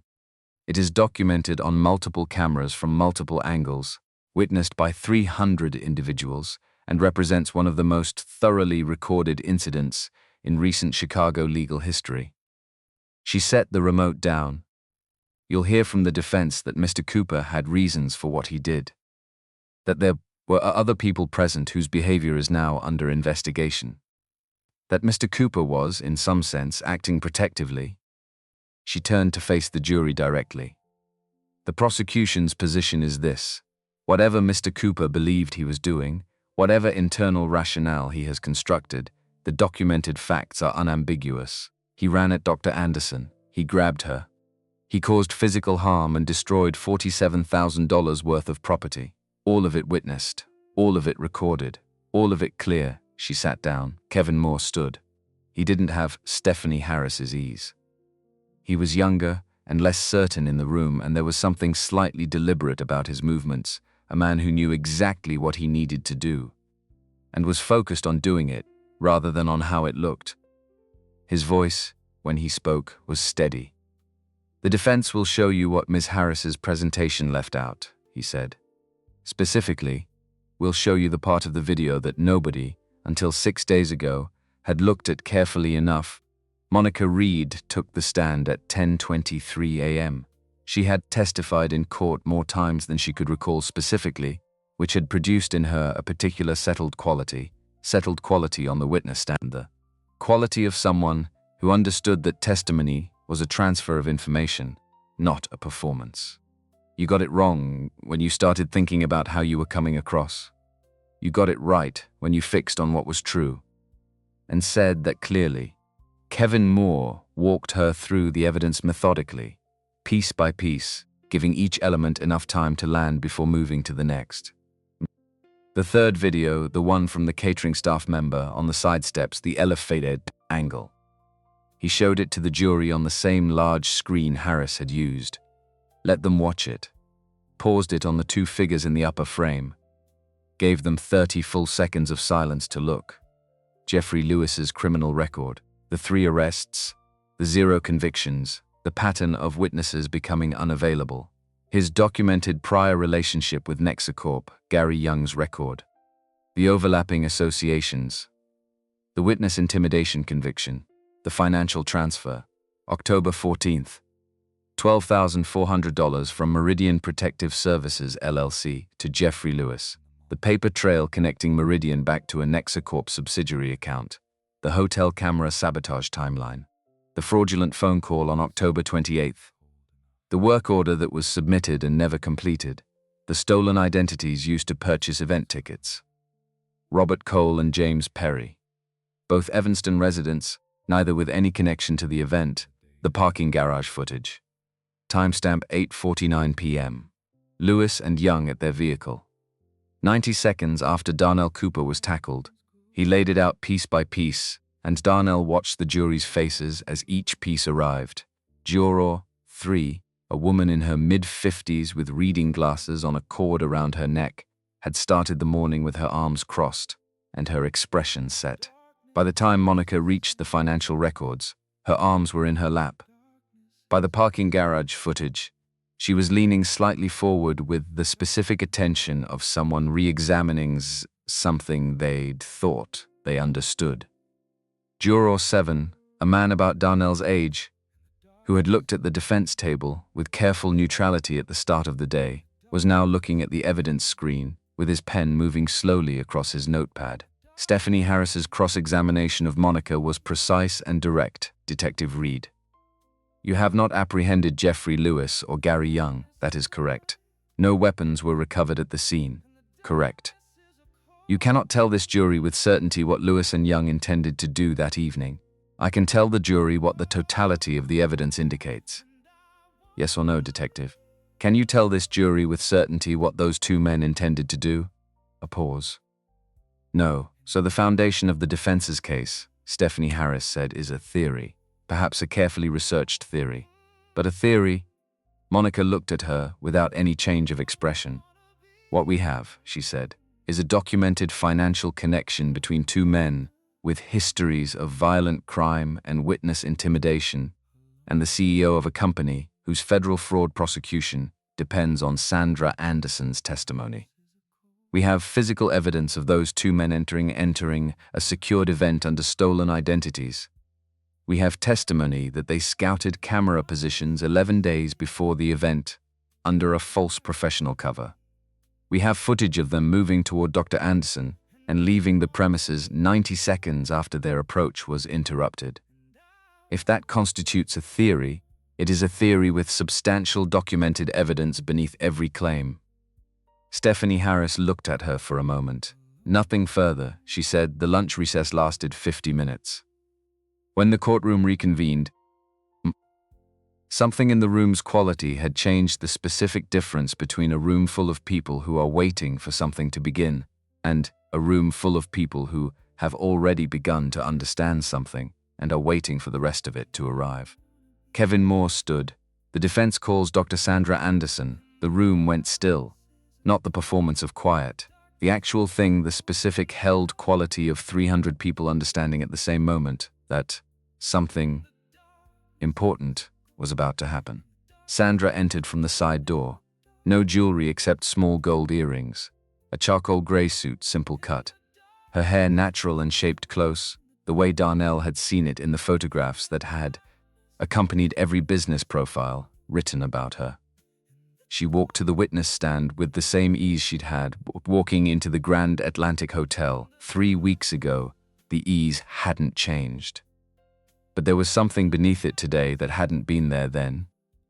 A weight that belonged to someone who had made a decision that cost something real and had decided to carry the cost without making a performance of it. She was sworn in. She sat down, and for the first time since 8:23 p.m. on November 12th, Darnell Cooper and Sandra Anderson were in the same room. He looked at her. She looked at him. One moment, just one, before she turned to face Kevin Moore. He couldn't have said what passed between them in that moment. Not forgiveness, that wasn't the right word for something this complicated. Not gratitude yet either. Something more basic than either. The acknowledgement of two people who had been through something together without knowing each other and who were now in the same room, knowing what it had been. Then she turned to Kevin Moore and the moment was done. Dr. Anderson, Kevin began, his voice careful and even. Please tell the court what you remember about the evening of November 12th. Sandra described it without embellishment or performance. The car ride, the arrival, the cameras, the crowd, the entrance. She was specific where specificity mattered, and did not add color where it wasn't needed. She was not performing victimhood. She was not performing resilience. She was just telling what had happened, and the plainness of it had its own considerable weight. In the moments immediately before Mr. Cooper reached you, what do you remember? Sandra paused. Not because she didn't know, because she was choosing her words with the precision of someone who understood that what she said here was going to matter. I remember two men, she said. The courtroom was completely silent. They were in the crowd to my left, moving toward me. I was in the process of turning my head to look at them directly when Mr. Cooper came through the crowd. Can you describe how they were moving? Purposeful. Direct. Not the way guests move through a crowded entrance, not the movement of people trying to find their table or reach the bar. They were looking at me, and moving toward me with clear intention. Their hands, she stopped for a fraction of a second. Their arms were positioned in a way that wasn't consistent with just walking, and after Mr. Cooper reached you, I fell. I was on the floor. When I was able to look up and process what was happening around me, I scanned the crowd. She paused. Those two men were gone. The crowd had compressed, people moving closer to see what had happened, some people backing away, some people frozen. But those two specific men who had been moving toward me with clear purpose 30 seconds earlier were not there. Kevin Moore turned to the evidence screen, pulled up the parking garage footage. Timestamp, 8:49 p.m. Dr. Anderson, do you recognize the individuals in this footage? Sandra looked at the screen. Yes, those are the two men who were moving toward me. Thank you. Nothing further. Stephanie Harris rose. She took a moment, a professional beat of recalibration, visible to anyone who knew what to look for. Sandra Anderson was the complaining witness. You did not attack the complaining witness, but you could question the reliability of her perception, Dr. Anderson. The evening of November 12th was clearly a traumatic experience. It was disorienting, Sandra said. I'd be cautious about the word traumatic, a slight recalibration from Harris. You experienced a physical incident. Someone grabbed my dress and I fell, Sandra said calmly. I understand that has a legal characterization. I'm describing my physical experience of it. The two men you've described were unable to identify them in the immediate aftermath. Correct, you were focused on the event, on your arrival, on the cameras and the crowd. Yes. So your memory of these men, of their specific movement and positioning, is a memory formed during significant confusion and stress. My memory of them was formed in the 2 or 3 seconds before any confusion existed, Sandra said. What happened after Mr. Cooper reached me was disorienting. What was happening before was not. I was walking into a building. The crowd was pressing normally, and in my peripheral vision, two men were moving toward me in a way that didn't match how other people around them were moving. That observation happened before anything chaotic occurred. Harris moved to a different angle. Dr. Anderson, you are the primary witness in an upcoming federal fraud case against Nexacorp Industries. Yes. And today you are here testifying in support of a man whose actions were physically harmful to you. His actions caused me to fall and destroyed a dress, Sandra said. Yes. And you don't find it relevant from a credibility standpoint that your appearance here today could be characterized as emotional rather than rational decision-making. Sandra looked at Stephanie Harris directly. Unhurried, without heat, I find it relevant that a man who appears to have intervened between me and two professional criminals hired to harm me is sitting in this courtroom facing prison, she said. That is what I find relevant. I am here because it is true that those two men were moving toward me, and it is true that Darnell Cooper interrupted that. And it is true that nobody asked him a single question about his reasons before the city decided what had happened. She turned slightly toward the jury, not performing it, just including them naturally. I am not here because my attorneys recommended it. My attorneys strongly recommended the opposite. I am here because the truth of what happened that night deserves to be in this record, and I am the person who saw it. Stephanie Harris held her gaze for a moment. Nothing can further, she said. The recess after Sandra's testimony was 20 minutes. Darnell sat in the small room off the corridor with Kevin Moore, who was reviewing notes with the focused efficiency of a man not allowing himself to feel anything yet about how things were going. She didn't have to do that, Darnell said. Kevin looked up. No, he said. She didn't. Her board threatened her position. Yes, her lawyers told her it would hurt the other case. It might a little. Kevin set his pen down. Nexacorp's defense team will try to use today to characterize her as emotionally invested. It probably won't land. Her testimony in the federal case is backed by 2 years of forensic audit data, not just her word. But they'll attempt it. Darnell looked at the wall. She knew all of that, he said. Yes, and she came anyway. Kevin was quiet for a moment, then, Darnell, I see people make the self-protective choice in this job every day. It's the normal choice. It makes sense. Most of the time I don't even fault people for it." He paused. "Sandra Anderson made a different one. That's all. She came anyway." Darnell thought about 30 seconds on a cold pavement outside the Grand Atlantic Hotel, about the calculation he had made in the space of 2 seconds, the cost of acting against the cost of not acting, and what he'd chosen and why. He thought, people actually do it. Not in stories. Not in the abstract. In real rooms, in real cities, on real afternoons when it costs them something real. People choose the harder true thing. Not always, not most of the time. But sometimes they do. The jury was out for 97 minutes. Darnell sat in the holding area with Kevin Moore and didn't talk. There wasn't much left to say. Everything that could be prepared had been prepared. Everything that could be argued had been argued. Now there was only the particular quality of time that exists between trying and knowing, the 97 minutes that can't be shortened or filled, that have to be lived through at their own pace. Darnell had spent a lot of time in spaces like this over the past 3 years. The space between trying and knowing, between the night of the accident and the morning after it, between being seen and being looked through. He'd gotten competent at enduring that space, if not exactly comfortable in it. He thought about Emma, about her saying that giraffes were her favorite because they were tall enough to see everything.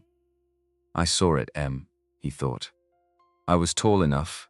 The guard appeared at the door. Jury's back. 97 minutes. The courtroom had refilled. Word had moved through the building that the jury was returning, and people had come back from wherever they'd gone during deliberation to see how this ended. Darnell walked in and sat down and kept his eyes on the seal above the judge's bench. Kevin Moore had told him not to try to read the verdict in the jurors' faces because you were almost always wrong, and it made the remaining seconds worse. Judge Watkins looked at the jury foreperson. "Has the jury reached a verdict?" "We have, Your Honor. On the charge of assault in the 2nd degree, how does the jury find?" The foreperson, a man in his mid-40s with a careful, deliberate voice, looked at the paper in his hand. "We, the jury, find the defendant, Darnell Cooper, not guilty." The room moved, not erupted, moved. The specific collective exhale of a space full of people releasing something they'd been holding. Several people in the press section were already typing. Someone behind Darnell made a sound that wasn't quite a word. "On the charge of criminal destruction of property, not guilty. On the charge of disorderly conduct, not guilty." Judge Watkins brought her gavel down. Once. "Firm, the defendant is acquitted on all counts. Mr. Cooper, you are free to go. Your record in connection with these charges will be expunged in full." The court thanks the jury for their service and their attention. She looked at Darnell briefly, not warmly, not coldly, just directly. "You may go, Mr. Cooper." Kevin Moore turned to him. He looked like he wanted to say something that would be adequate to the moment. Instead, he put his hand on Darnell's shoulder. Briefly, firmly, which was more adequate than any words would have been. The guard came and removed the handcuffs. Darnell sat for a moment after they came off, looking at his wrists. At the marks the metal had left in the skin. He thought about all the ways a person could be bound. Not all of them were made of metal. Some of them were the story someone else told about you, before you had a chance to tell your own. Some of them were 3 years of being looked through in a city of nearly 3 million people. He stood up. Sandra Anderson was near the back of the courtroom, standing apart from the people moving toward exits. She hadn't left during deliberation. She'd stayed through all 97 minutes, which told Darnell something about the nature of her patience that he filed away. He walked toward her. The crowd thinned naturally around them as he approached. The specific social instinct people have to give space to a moment that looks like it belongs to 2 people. The space between them felt quieter than he'd expected. He'd imagined this moment during the long nights in the holding facility, had imagined it as something dramatic, something with a clear emotional shape. It wasn't. It was just 2 people standing close enough to speak at a normal volume, both of them carrying the weight of the same 3 weeks. "I'm sorry," Sandra said. Her voice was steady. Her eyes carried something more complicated than her voice could hold. For not asking sooner. For not questioning what I saw that night. For letting 3 weeks go by. Darnell looked at her. You didn't know, he said. I know I didn't know. That's not the same thing as it being all right. He considered that. No, he agreed. It's not the same thing. A pause stretched between them, not uncomfortable. Just the particular silence of people taking time with what's real. But you came, Darnell said, when it mattered, when it cost you something specific. Sandra looked at him for a long moment. What you did that night cost you everything you had, she said. The least I could give you was one afternoon in a courtroom. He almost smiled. She reached into her bag, drew out an envelope, held it toward him with the directness of someone who had decided not to make a ceremony of this. Before you open it, whatever. Number is on. That check is not enough. I want to say that clearly. There isn't a number that would be. He took the envelope, opened it, looked at the check, $100,000. He looked back up at her. Use it to get stable, she said.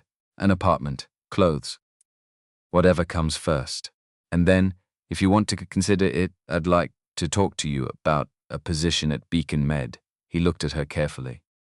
My company has a security consulting gap that I've needed to fill for 8 months, Sandra said. I just spent 3 weeks learning that the most effective security instincts I've ever encountered belong to a man who developed them sleeping on pavement. That's not a thing I'm going to ignore. She held his gaze. Don't answer now. Think about it. Call me. She held out a card with her direct number. Then she extended her hand. He shook it. Her grip was firm and direct, the handshake of someone who meant it. He walked out of the courtroom into the corridor.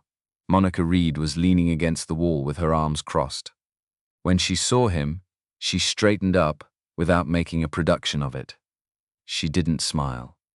Monica Reed, Darnell had come to understand over the past 3 weeks, was not a frequent smiler, but her eyes did something. Free man, she said. Free man, he agreed. She nodded once, looked at him steadily. Don't waste it, she said. Then she turned and walked back into the courtroom, where Brian Thompson was waiting with coffee and almost certainly a new development in the search for Gary Young. Darnell watched her go, then he walked toward the exit, toward the door, toward outside. The first night after the trial, Darnell stayed in a hotel that Sandra had arranged, a quiet place near Lincoln Park. Nothing elaborate. Just clean and warm and private. He stood in the shower for 22 minutes. Not because he required 22 minutes, but because hot water was available, and his body hadn't learned yet to take it for granted. He lay down on the bed and looked at the ceiling, white plaster, completely still. No wind finding gaps in a tarp, no traffic sounds through cardboard. No ambient noise of other people doing their own version of surviving the night nearby. Just quiet. He expected to fall asleep immediately. He didn't. He lay there until 4 a.m. because the quiet was wrong, not unpleasant, but unfamiliar in a way his nervous system didn't know how to process. 3 years of necessary vigilance doesn't stand down because the circumstances have changed.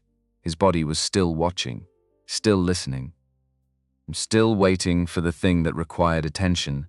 At 4:17 a.m., he picked up his phone. Monica Reed had put a number in it before he left the precinct the night of the holding cell interview. She'd written on the back of a card, "They answer at night." Use it, he called. A woman answered on the second ring. She didn't mention the time or make any sound that suggested the time was unusual. She said, "You reached the right place. I'm here." He talked for 40 minutes. He didn't solve anything in those 40 minutes. But he made it to morning. And in that specific period of his life, making it to morning was the whole task. The apartment in Logan Square cost $1,200 a month. He found it through a non-profit. Monica had connected him to an organization that helped people transitioning out of homelessness navigate the practical maze of first and last month's deposit requirements, references, credit check workarounds, the 20 specific obstacles between a check for $100,000 and a signed lease. He would not have found his way through that maze alone, and he understood that knowing where to ask for help was itself a skill he was building. third floor of a building that smelled like old wood and other people's cooking. One bedroom, a kitchen window looking at the brick wall of the building next door. Small enough that he could see all of it from the doorway. He stood in the middle of it on the day he got the keys and tried to make it real in his body the fact that the lock worked and he had the only key and no one could tell him to leave. That this specific air, in this specific space, was something he was allowed to come back to. It took a while. Some things have to be felt before they're believed. He bought a bed, a table, 2 chairs. He stood in front of the refrigerated section of the grocery store for longer than made sense, trying to remember how this worked. What a person bought when they had a kitchen and intended to use it. He bought milk, bread, apples. Then, moving through the baking aisle without having planned to, he bought butter and flour and cinnamon and sugar. The pie didn't work. The crust was too thick and the filling was too liquid. And the kitchen didn't smell the way the kitchen in East Atlanta had smelled on Sunday afternoons. Of course it didn't. He ate a piece of it at his table anyway. It tasted like effort. He decided that was enough for now. His neighbor knocked the next morning. He'd heard her moving around through the wall the night before, quiet, domestic sounds. A television on low, a cat occasionally audible. She was 68 years old. Silver hair. Eyes that held the specific warmth that belongs to people who have lived long enough to choose kindness deliberately, rather than by default. She handed him a container of chocolate chip cookies. "I heard someone moved in," she said. "I'm Lorraine Mitchell, 3B, Darnell Cooper, 3A. She looked at him with the ordinary attention of a person meeting a neighbor, not recognition, not the particular look that had followed him for 3 weeks since the video. Just the simple human attention of someone being introduced to someone new. "Welcome to the building, Darnell Cooper," she said. He stood in his doorway holding the container. He didn't say anything for a moment, not because words weren't available, but because 2 of them had just landed somewhere that needed a second to process them properly. Welcome. Not a word the world had been directing at him for a long time. He cleared his throat. "Thank you, Mrs. Mitchell. Lorraine," she said. "Mrs. Mitchell was my mother-in-law. Knock if you need anything."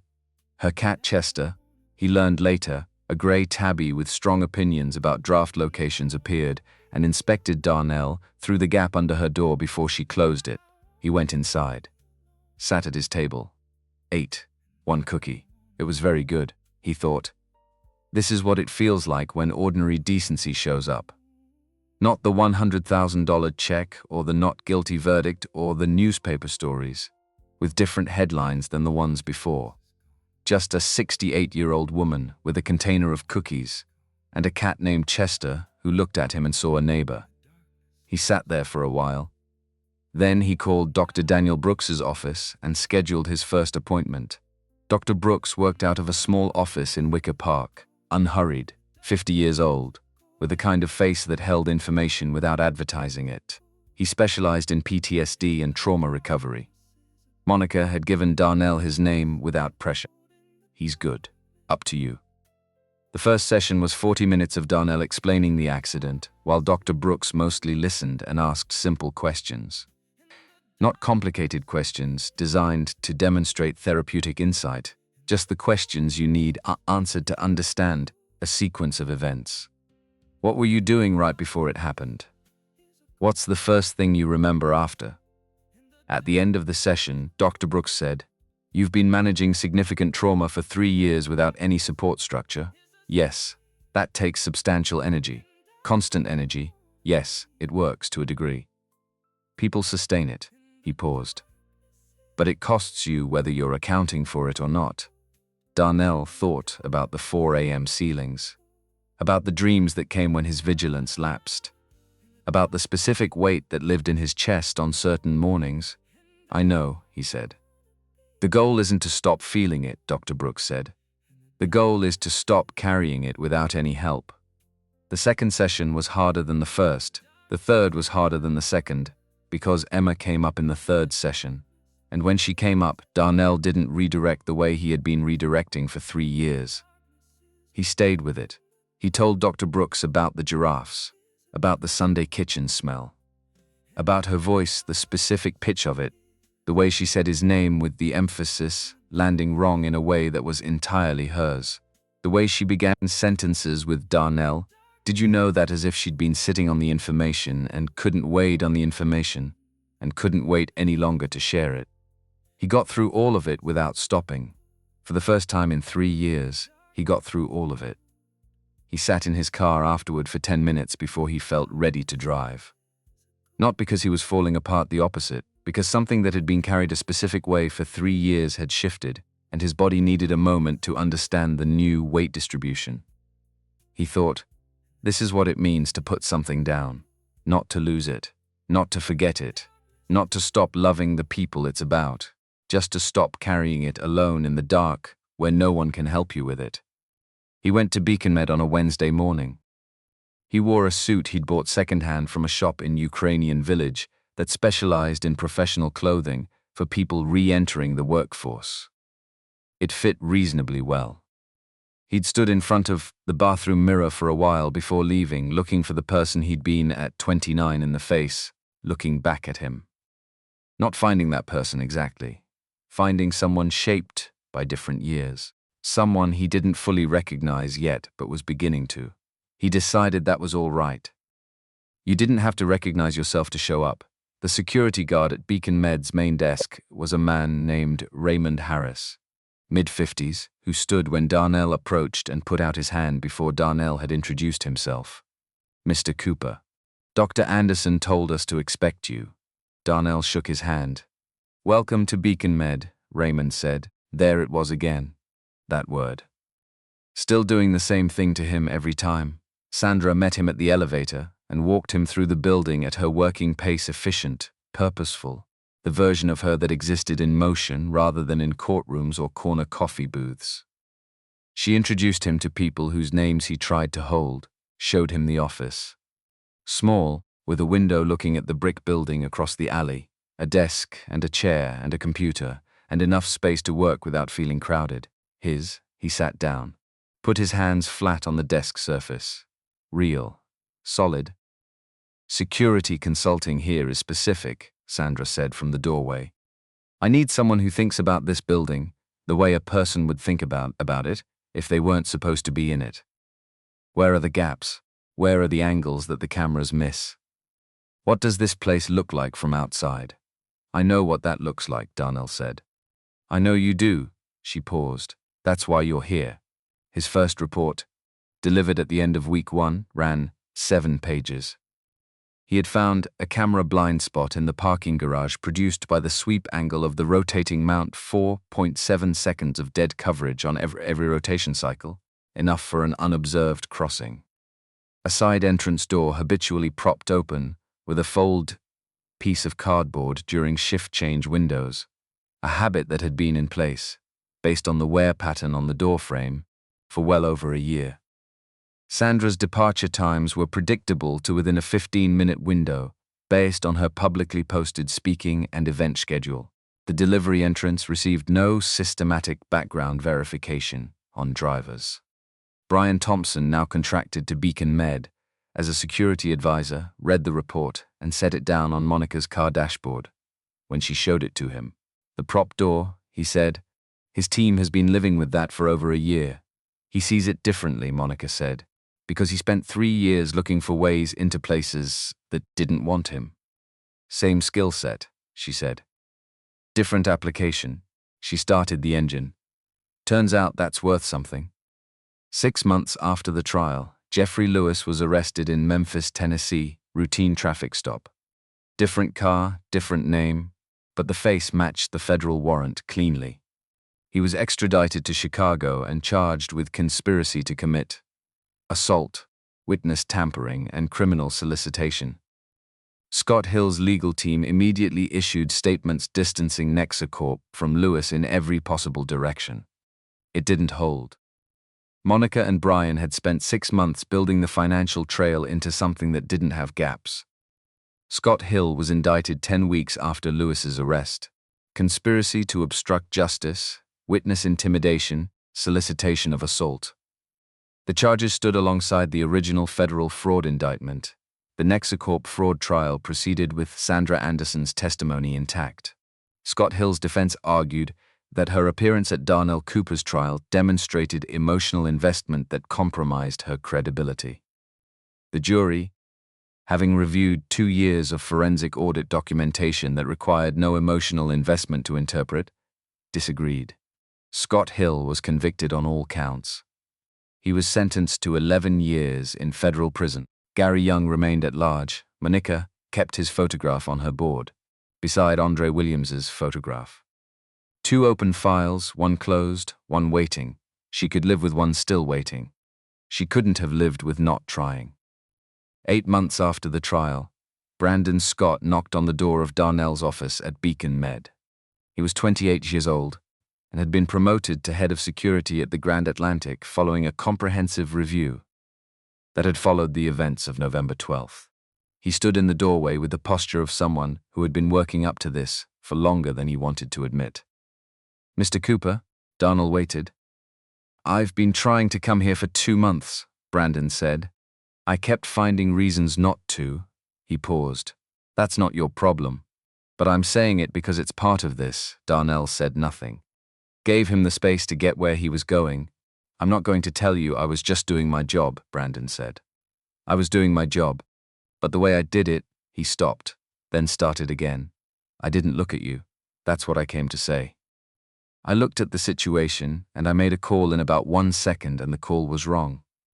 But before the call, I'd already stopped seeing you as someone who might have something worth hearing.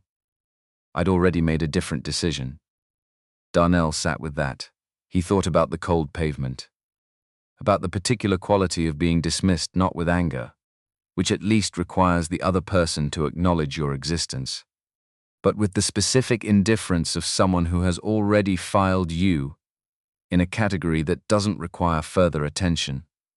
"I know," Darnell said. "I'm sorry," Brandon said.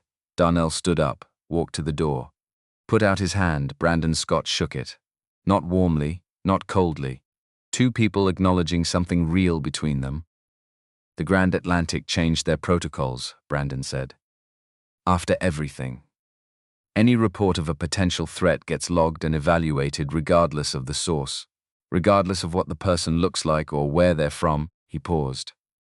"The review board used your case as the training scenario." Darnell thought about that. A man on a piece of cardboard trying to tell someone something important, being turned away, turned into a training example so that the turning away would be less likely to happen the next time. That's how things changed, not all at once. Not with a single verdict or a headline or a check. One protocol updated. One training scenario revised. One person deciding to look at someone they had been looking through. 1 year after the night of the gala, Darnell parked on Michigan Avenue 15 minutes early for lunch with Monica Reed. He sat in his car, a used 2019 Civic, reliable and unremarkable. His hand looked across the street at the Grand Atlantic Hotel. The entrance where 300 cameras had recorded the worst 30 seconds of his life. And the first 30 seconds of something else that he still didn't have a complete name for. He looked at the corner where the cardboard square had been, and sorry, just concrete and shadow, and the cold of a Chicago November, making everything exactly what it was. A place where a person could become invisible if the world decided to look away, or a place where a person could see everything if they'd been given enough reason to look carefully. He sat there for a moment, then he said, quietly, to no one in particular and to someone specific, "I'm taking engineering classes again, online, Tuesday and Thursday nights. The professor says I have good spatial reasoning, which I think you would have found very funny and would not have let me forget for approximately the rest of my life. The pie is getting better. Still, not the same. It won't be the same, but I'm making it anyway." He sat there another minute, then he got out of the car. The cold came in immediately. 28 degrees, heavy and still, the same cold it had been a year ago on a piece of cardboard across the street. He pulled his coat closer and walked toward the restaurant. 1 foot in front of the other. The way you rebuild anything that actually matters, not with a single moment, however significant, but with every ordinary morning, You make the decision to show up for. Every appointment kept. Every phone call made at 4 a.m. instead of endured alone. Every pie that doesn't come out right but gets made anyway. Every cookie accepted from a neighbor. Every person you choose to see when it would be easier to look away. Every time you tell the truth when the truth costs you something. That's how it works. That is the only way it has ever worked. One day, and then another after that.